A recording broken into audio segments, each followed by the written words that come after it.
tomorrow I'll be alright because I believe.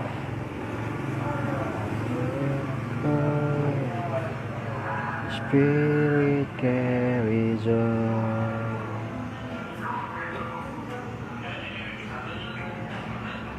Halo Siva, saya mau ngobrol sama teman. Kita tunggu ya.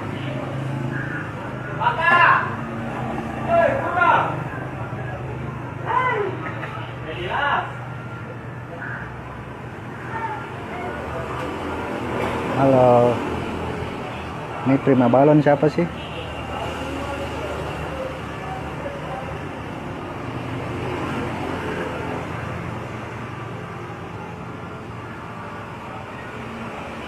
Minta balonnya dong. Balon yang prima ya.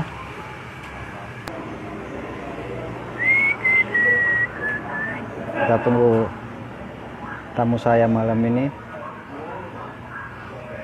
Kita ngobrol santai aja.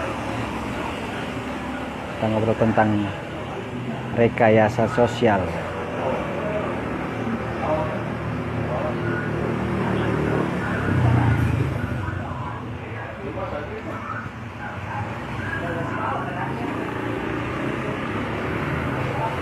Ini ngobrol santai aja sebelum jadwal resminya nanti akan dipublish. Jadi malam ini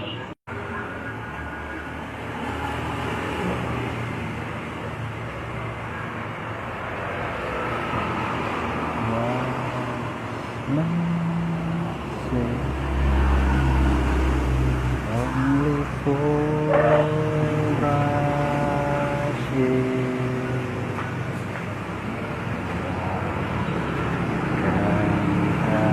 Wah, ini udah ada nih. Yuk, kita langsung ya.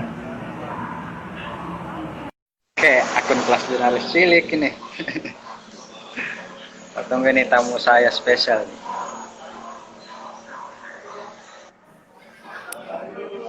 Halo, assalamualaikum. Assalamualaikum. Deng, Ilyas.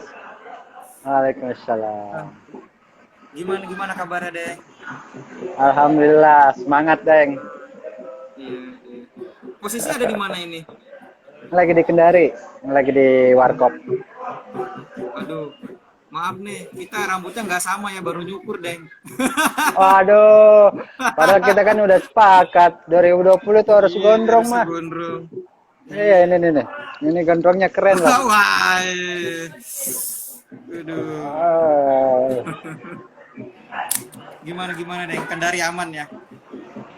Alhamdulillah aman. Kendari mah sekarang bukan new normal, tapi kembali normal, Deng. Udah seperti biasa aja.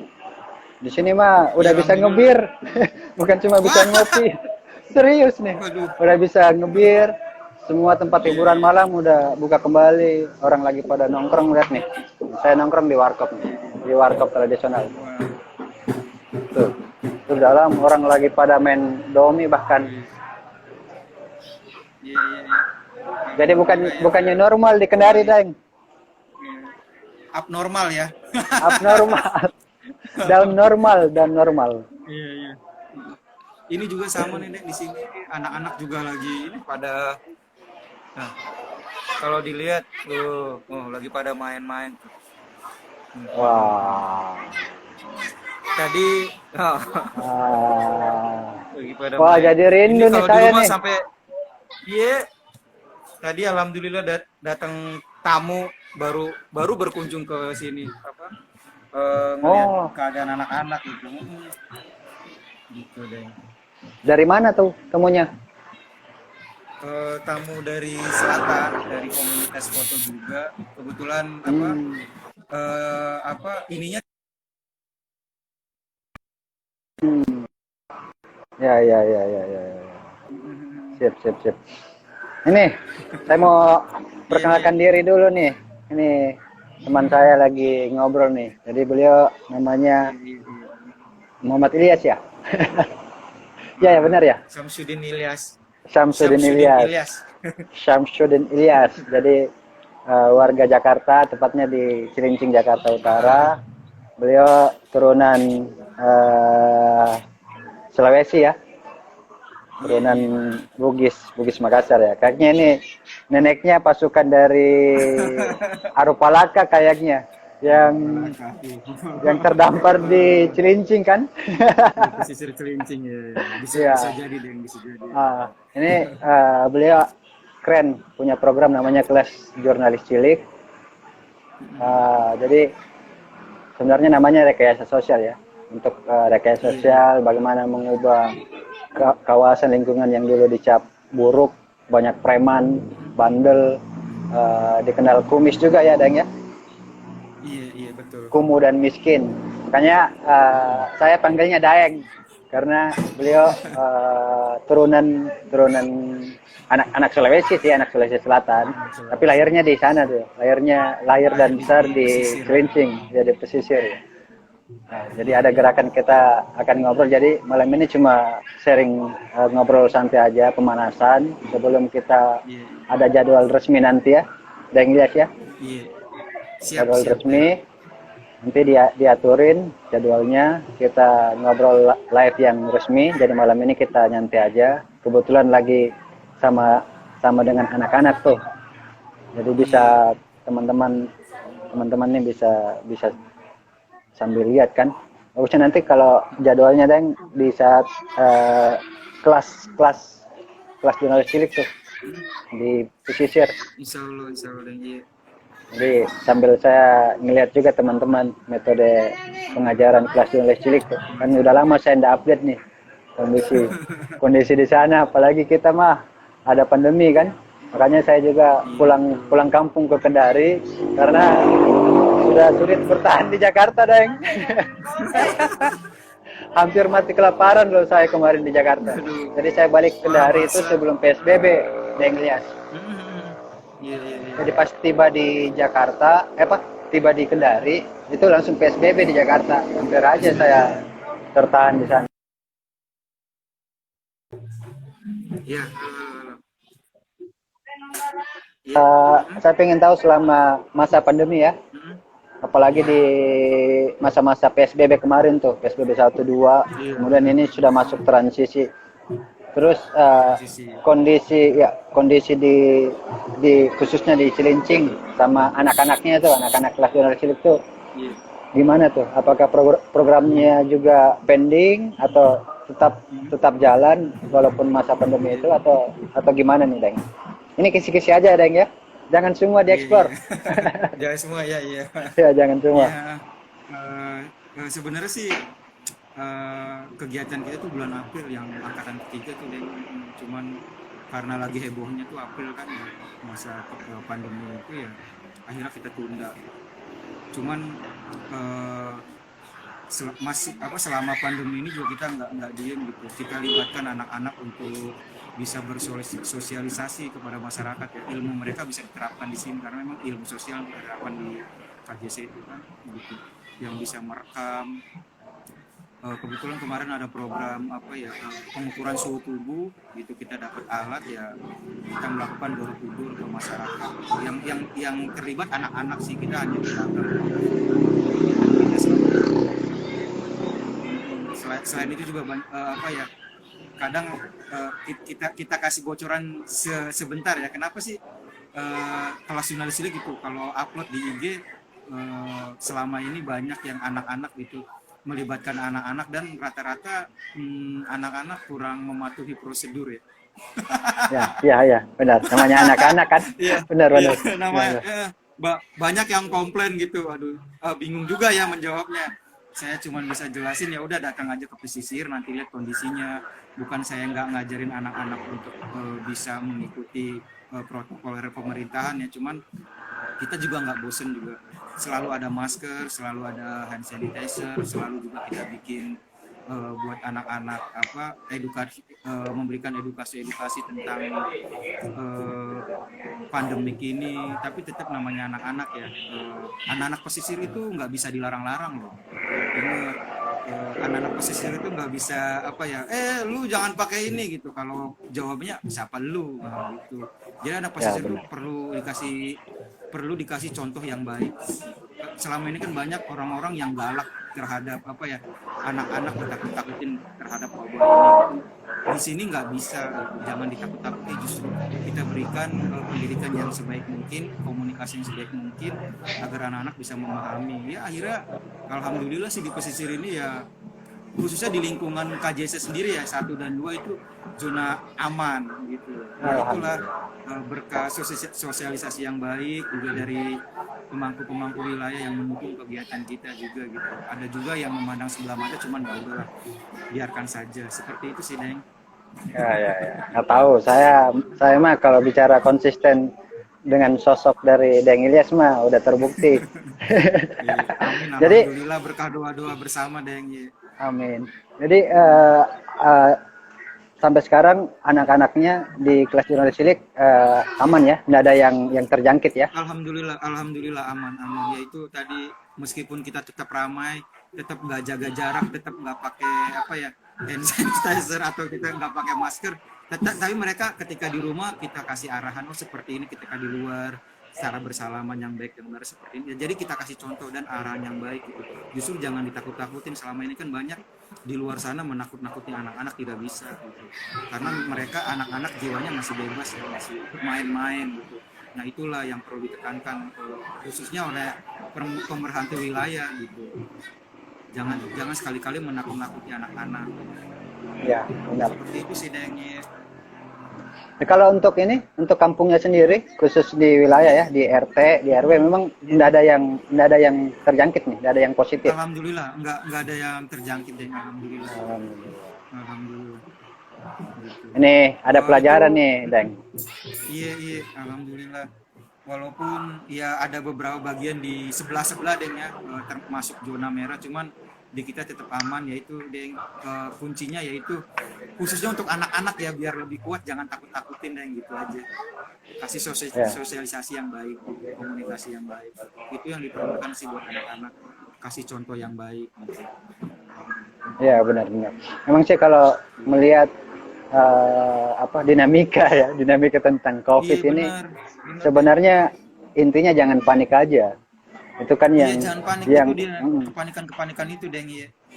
Jadi racun dari Kalau virus iya, ini, benar.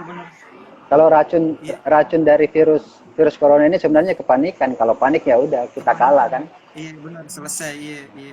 Kalau lihat postingan-postingan IG di kelas jurnalistik itu hampir nggak mematuhi peraturan, Deng, gitu. Tapi alhamdulillah Ya. gitu. Walaupun banyak yang bilang stop itu kegiatan anak-anak, tapi kita kasih arahan buat teman-teman yang memang belum memahami, datang sendiri kondisi kesini, jangan cuma bisa apa ya, kadang mereka mencela itu tanpa memahami kondisi wilayah sendiri, dan itu yang saya nggak, cuman kita juga tetap kasih ya yang sehalus-halusnya buat mereka ya datang sendiri. Akhirnya ada beberapa teman yang datang ke sini dan mereka membuka masker. Oh ternyata di sini saya nggak percaya sama COVID gitu. Di sini aman-aman aja, buktinya nggak, tanpa jaga jarak, tanpa masker, dan termasuk zona hijau, dan itu yang ajaibnya gitu. Alhamdulillah sih. Ini nih tadi nih yang saya bilang nih. Jadi pelajarannya sebenarnya nih yang menjadi benteng dari COVID tuh adalah program ini, KCS ini, kelas jurnalis cilik, Deng. Serius nih. Jadi kalau saya melihat juga ya, rata-rata pegiat kreatif, pegiat sosial, pegiat kemanusiaan yang memang bergelut dengan program yang konstruktif, program yang memang betul-betul berdampak langsung di masyarakat itu, mereka rata-rata kawasan mereka itu kawasan hijau, zero virus, rata-rata di seluruh Indonesia tuh saya lihat. Jadi memang kekuatan sosial kan, kalau saya melihat COVID ini sebenarnya ingin membunuh solidaritas sosial, ingin membunuh silaturahmi kan, ingin membunuh interaksi sosial yang sebenarnya ini kan budaya kita kan, budaya Indonesia, silaturahmi, musyawarah. Itu ingin membunuh budaya bangsa sebenarnya. Tapi dengan adanya program, rata-rata tuh kawasan mereka memang kawasan yang bersih sekarang tuh. Betul-betul hijaunya hijau putih tuh, hijau bersih. Nggak ada sama sekali ya, zero COVID tuh, zero positif tuh. Alhamdulillah, Dan. Kalau kita bahkan ketika ada tamu ya yang di masa-masa transisi ini ya, itu pemerhati wilayah dia langsung, saya percaya sama kamu, saya percaya kamu udah terbukti gitu. Banyak kegiatan kamu yang kamu lakukan itu positif justru. Dan alhamdulillah gitu terbukti deh. Iya. Nah, sekarang ini saya ada 2 pertanyaan terakhir nih. Iya. Kan ini kan pemanasan, Deng ya. Pokoknya jangan semua dieksplor lah. Nah, saya kan sering ngelihat nih, sering pantau pastinya kegiatan dari kelas jurnalis cilik baik di IG, di Facebook dan di beberapa media sosial, di YouTube juga kan. Semua aktivitasnya juga dipublish di YouTube kan. Nah, saya tuh pertama tertarik ini. Saya sempat serius nih, Deng. Saya waktu ada kegiatan yang berbagi tuh, Deng Ilyas bersama anak-anak tuh. Itu saya betul-betul menangis, Deng. Keluar tuh air mata saya tuh. Teringat. Saya juga Apalagi saya itu, Deng. Apalagi saya juga teringat kan waktu saya sempat main ke kampung ke Cilincing, kan sempat ketemu sama almarhumah kan. Main tuh silaturahmi di Cilincing tuh sama Deng Ilyas. Kan saya di rumah terus dikasih makan kerang hijau yang betul-betul saya rindu banget, pingin banget makan kerang kan sempat ketemu sama almarhumah kan ibunda. Saya melihatnya waktu acara berbagi itu betul-betul menyentuh banget. Muka dan mimik Deng Ilyas itu berasa sekali kalau lagi rindu banget dengan tokoh inspiratifnya ya, pastinya ibunda ya. Boleh tahu itu resource-nya dari mana ya? Dananya dari mana ya? Oh iya, kebetulan alhamdulillah kemarin ada donatur yang berbaik hati gitu ya, dipercayakan kelas jurnalis cilik untuk bisa berbagi khususnya untuk anak-anak yatim dan janda-janda pas di bulan puasa itu, Deng. Ya udah alhamdulillah kita dikasih kepercayaan, akhirnya kita nggak bisa bergerak sendiri, Deng, karena kita punya anak-anak kan. Ya udah anak-anak yang bergerak, kebetulan kita punya kegiatan mengukur suhu tubuh, akhirnya ya sambil kita berbagi sambil juga mengukur suhu tubuh, dan itu benar-benar menyentuh sekali, Deng, karena ada beberapa khususnya janda-janda yang menangis pas juga ngelihat saya sebagai putra wilayah yang langsung bergerak turun. Sementara kemarin kebetulan juga banyak dari bansos begitu yang nggak menyentuh masyarakat, Deng. Ada beberapa yang hanya kebagian nggak merata pembagian itu. Ternyata kita, dan ini terbukti, Deng, ketika kita bergerak sendiri door to door melihat kondisi masyarakat sendiri, itu akan terbukti berdampak daripada hanya melakukan sosialisasi melalui RT atau RW ya, khususnya untuk kalangan-kalangan pergerakan gitu ya. Memang yang harus dilakukan langsung ke masyarakat turun, Deng. Itu terbukti sekali sangat ampuh dan sangat menyentuh, Deng, kalau kita bisa memberikan sebuah pelayanan door to door ke masyarakat gitu. Wow, berarti dari donatur ya? Ada dari instansi atau lembaga lain ya? Bukan dari instansi pemerintah, atau karena bukan anti juga, karena memang nggak ada sembilan dari pemerintah yang memperhatikan kegiatan kita gitu. Sementara ya komunitas. Mohon maaf. Iya. Karena dari dulu seperti itu. Iya. Yang benar-benar percaya terhadap kegiatan kita, dan siapa saja yang memang mengkritik atau yang memang secara bukan pribadi ya tidak suka dengan kegiatan kita gitu. Ada beberapa. Nantilah next ya, Deng ya. Oh ya, siap. Jadi ini pelajarannya nih berarti memang karena dengan program ini ya, program kelas jurnalis cilik, akhirnya donatur itu memang melihat wah ini gerakannya berdampak dan fakta betul-betul menyentuh langsung bottom up, apalagi mempersiapkan generasi kan dari anak-anak kecil usia remaja.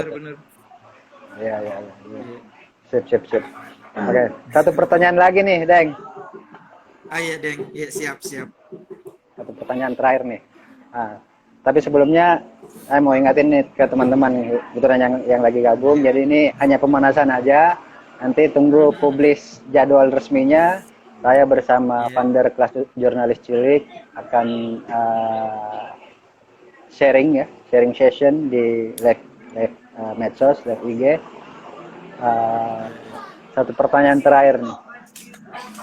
saya lihat waktu PSBB di Cilincing, utamanya geliat dari Dengles memang kayak nggak ada sama sekali tuh yang namanya PSBB di kawasan Cilincing ya, utamanya di wilayah Dengles tuh. Geliat bersama dengan anak-anak kelas jurnalis cilik itu ya biasa aja, biasa aja. Bahkan masih buka kelas kan, masih buka kelas, masih ngajar jurnalis, masih ngajar foto, bahkan masih masih foto-foto tuh anak-anak saya lihat. Saya pengen tahu nih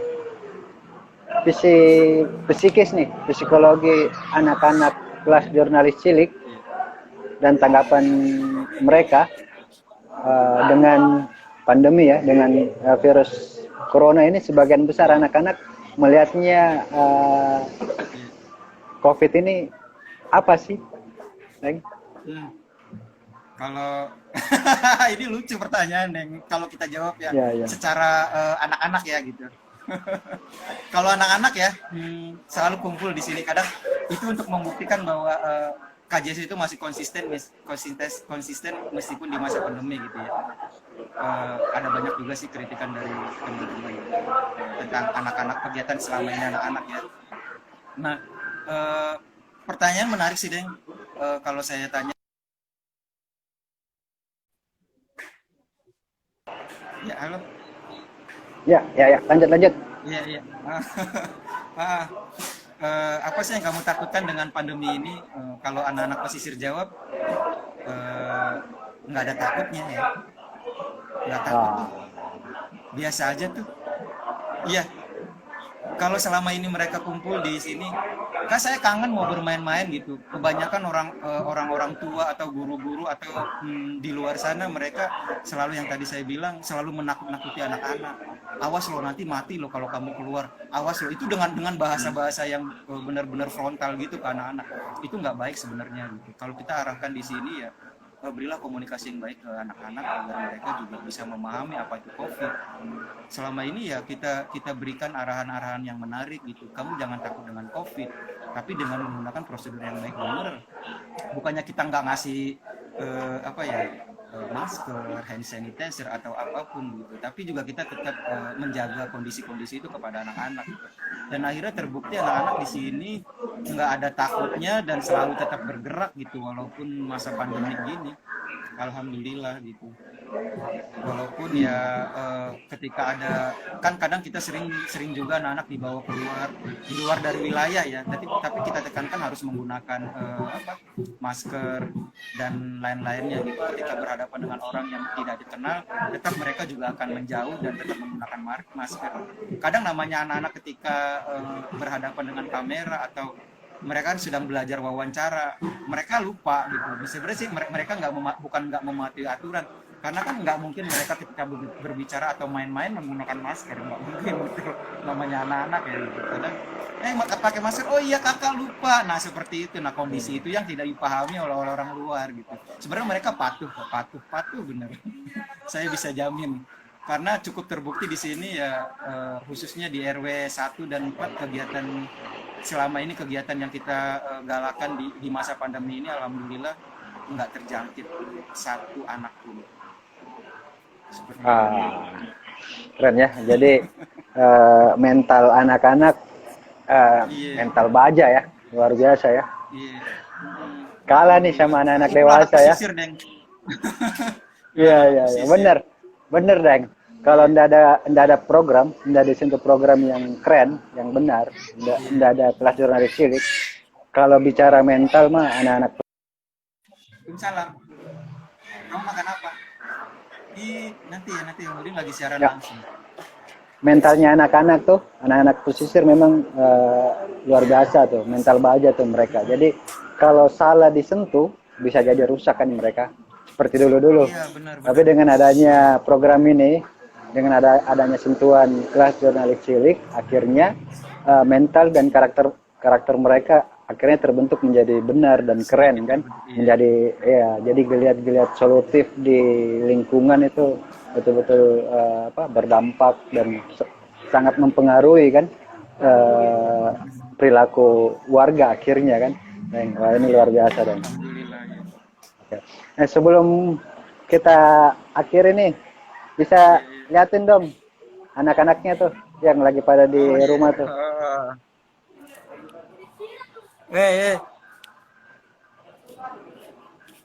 Oh, ini lagi Weh. pada, wah udah pada ke depan, lari ke depan semua. Oh iya iya iya, iya. Biasa sampai jam 11 di sini kumpul. Tuh habis. Wah, luar biasa ya, keren.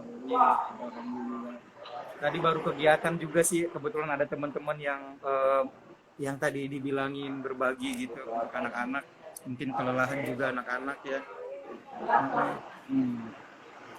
Jadi kapan deh ke Jakarta? Kita ngupi-ngupi lagi, kangen ini. Oh ya, saya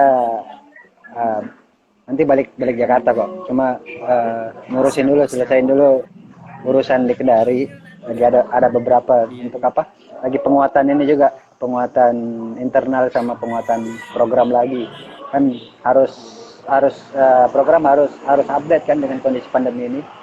Khususnya kami di komunitas kreatif di Kendari itu lagi coba menggarap mengupdate program yang memang sesuai dengan apa kondisi atau protokol kesehatan yang sudah ditetapkan katanya gitu. Tapi intinya kalau di kampung saya nih Deng ya, di Kendari mah aman. Iya. Maksudnya ya santai aja. Ini sekarang sudah menuju nol positif nih Kendari. Alhamdulillah. Keren nih anak-anaknya nih. Teman-teman kaya. Halo. Nanti kita ketemu ya. Pokoknya saya mau kembali ke kelas jurnalis cilik. Mau bersama anak-anak nih, bersama teman-teman semua ya. Halo. Namanya siapa? Ini Nopi. Oh, bahagia banget nih lihatnya nih. Ini sohibnya Mudin. Wow. Halo.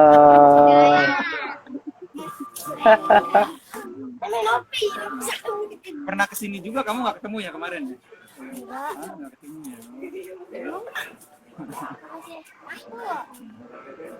Wow, asik.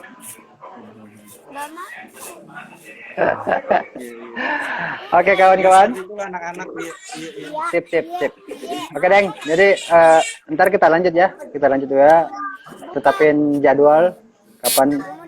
Jadi dari sharing IG kita malam ini catatannya Deng, pertama jaringan ya kayaknya ya.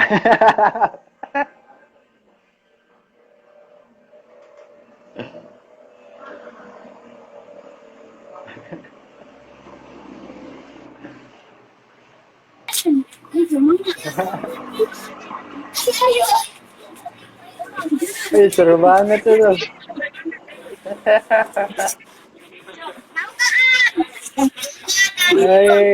Asik.